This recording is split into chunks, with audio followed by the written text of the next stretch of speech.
ত্রয়োদশ জাতীয় নির্বাচন সুষ্ঠু ও বিশ্বাসযোগ্য করতে ১৬ আনা প্রস্তুত নির্বাচন কমিশন বলে জানিয়েছেন প্রধান নির্বাচন কমিশনার এএমএম নাসির উদ্দিন। জাতীয় সংসদ নির্বাচন অবাধ নিরপেক্ষ হবে, মানুষ ভোটাধিকার প্রয়োগ করতে পারবে বলে ইউরোপীয় ইউনিয়নকে আশ্বস্ত করেছেন তিনি। আর এই নির্বাচন গ্রহণযোগ্য করার লক্ষ্যে সব ধরনের সহায়তা করতে ইইউ প্রস্তুত বলে জানিয়েছেন ইইউ রাষ্ট্রদূত। কবে জাতীয় নির্বাচন? যদিও তার চূড়ান্ত দিনক্ষণের ঘোষণা আসেনি এখনও, তবে ত্রয়োদশ নির্বাচন সামনে রেখে জোরেশোরে প্রস্তুতি নিচ্ছে নির্বাচন কমিশন। ভোটার তালিকা চূড়ান্ত করার কাজ চলছে।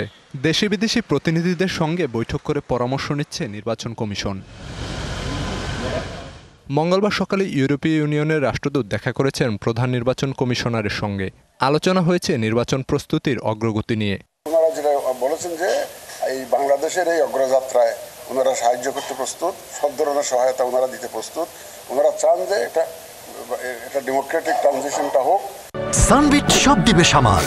সানবিট ম্যাজিক প্রেস ডিশওয়াশিং এর মাথা ঘোরানো সলিউশন।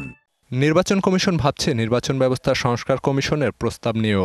ইসির স্বাধীনতা যেটা আমাদের কনস্টিটিউশন যেটা দিয়েছে সেটা যাতে গ্যারান্টিড থাকে সেটা ওনাদেরকে জানিয়েছি যে আমরা এই this is what we want, that is our bottom line.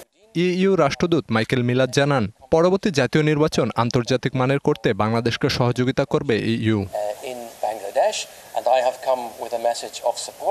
আমি বাংলাদেশে এসেছি সহযোগিতার বার্তা নিয়ে।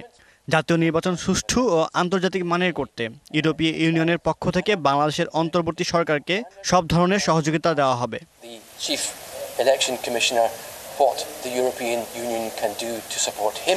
ভোটের মাধ্যমে জনগণের আস্থা ফেরাতে কাজ করছে নির্বাচন কমিশন, এমন আশ্বস্ত করা হয়েছে ইউরোপীয় ইউনিয়নকে।